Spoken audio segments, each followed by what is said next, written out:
Hi எல்லாருக்கும் வணக்கம். இன்றைக்கி எங்கள் வீட்டில் ரோஸ் செடி தாங்க வைக்க போகிறோம். இந்த செடியை நாங்கள் பக்கத்தில் இருக்க நர்சரியில் தாங்க வாங்கினோம். இது வந்து என்ன செடினா பன்னீர் ரோஸ் செடி. 100 ருபீஸ்க்கு நாங்கள் வந்து வாங்கினோம். இந்த செடி நாங்கள் எங்கே வைக்க போகிறோம் அப்படின்னா எங்கள் வீட்டுக்கு வெளியே தான் வைக்க போகிறோம். அங்கே வந்து பார்த்திங்கன்னா மழை வந்து ஒரே புல்லாக வளர்ந்துருந்தது. ஸோ இப்போதைக்கு செடி வைக்கிறதுக்கு அளவாக க்ளீன் பண்ணிக்கலாம் அப்படின்னு சொல்லிட்டு நாங்களே எங்கள் கையை வச்சு க்ளீன் பண்ண ஸ்டார்ட் பண்ணிட்டோம். அதுக்கப்புறம் இந்த அளவுக்கு மட்டும் நாங்கள் க்ளீன் பண்ணி ஸோ அங்கேயே ஒரு குழி தோண்ட ஆரம்பிச்சிட்டோம். வேர் வந்து எந்த அளவுக்கு கீழே போகுமோ அந்தளவுக்கு ஒரு குழி தோண்டி வச்சிடலாம் அப்படின்னு சொல்லிட்டு நாங்களே குழி தோண்ட ஸ்டார்ட் பண்ணிட்டோம். இந்த இடத்த க்ளீன் பண்ணும்போதே ஒரு பயத்தோடு தாங்க க்ளீன் பண்ணோம். உள்ளேருந்து என்ன பாம்பு வருமோ என்ன பூச்சி வருமோன்னு பயந்துகிட்டே தான் பண்ணோம். ஒரு வழியாக க்ளீன் பண்ணியாச்சு. ஃபைனலி இந்த அவுட்புட் வந்து இப்படி தான் இருந்தது. இந்த தண்ணியெல்லாம் ட்ரை ஆனதுக்கப்புறம் நாங்கள் வந்து செடியை வந்து அப்படியே அழகாக வச்சு விட்டுட்டோம். நாங்கள் செடி வச்சு தண்ணி லைட்டாக தாங்க தெளித்து விட்டோம்.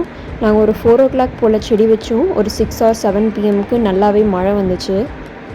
இந்த செடி கொஞ்சம் வேர் பிடிச்சி வந்ததுக்கப்புறம் இதுக்கு நல்லா ஆர்கானிக்காக உரம் கொடுக்கலாம் அப்படின்னு ஒரு பிளானில் இருக்கேன். ஸோ நெக்ஸ்ட் வீடியோவில் கண்டிப்பாக நான் அதை அப்டேட் பண்ணுறேன்.